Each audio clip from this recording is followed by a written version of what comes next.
started writing when I was about 7 or 8 years old, but it wasn't because I loved books, although I did. It wasn't because I lived in the library, although I did. It was because there were tensions in my home. A lot of unspoken, you know, we all have secrets, deep, deep secrets, and they permeated the house. I didn't know what the secrets were, but I knew that there was something wrong, and you couldn't talk to anybody about it. You surely in those days couldn't ask your parents anything. And so I began writing as a way of resolving those tensions in my own mind. I was writing about what was actually happening to me. And even though I couldn't resolve those things in real life, I could resolve them on paper.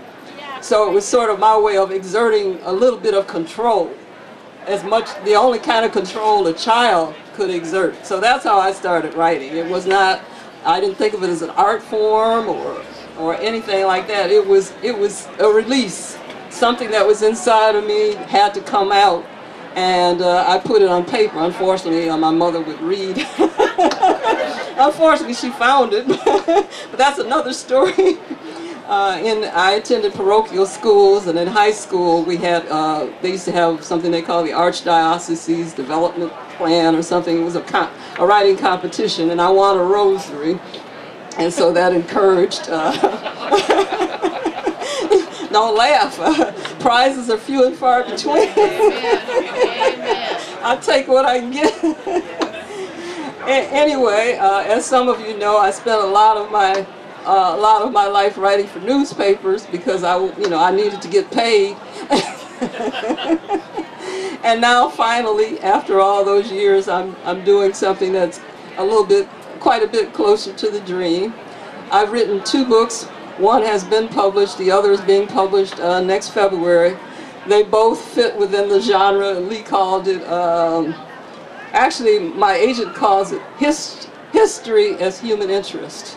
In other words, I try to fool people, I try to seduce people who don't like history and would not willingly read a history book, but I try to beguile them into reading it, and in the hope that when they're halfway through and they realize that this is not a romance novel, that it's actually a history book, that they'll stick with it. My first book was called Forbidden Fruit: Love Stories from the Underground Railroad. It sounds a lot racier than it is. It's a collection of absolutely true stories, no fake dialogue, nothing made up, about enslaved and free couples who went to extraordinary lengths during the slavery era to avoid being separated. In other words, it's the opposite of the story that you've always heard, which was how people were pulled apart.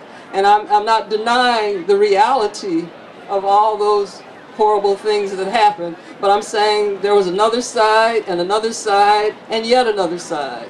And so I'm dedicating myself to writing the stories that talk not just about degradation, but also about dignity, that talk not just about pain, but also about triumph.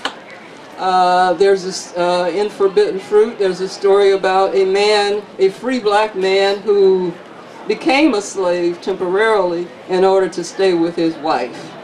There's a story about a man who searched for the wife that was sold away from him for 22 years before he found her in Canada. And I think you get the idea. My favorite story is about a man who was running away from enslavement with his wife, but she was too weak to complete the journey, and for a part of the way he carried her on his back, and his back had recently been beaten, so he was in no shape to be carrying anybody, but he did.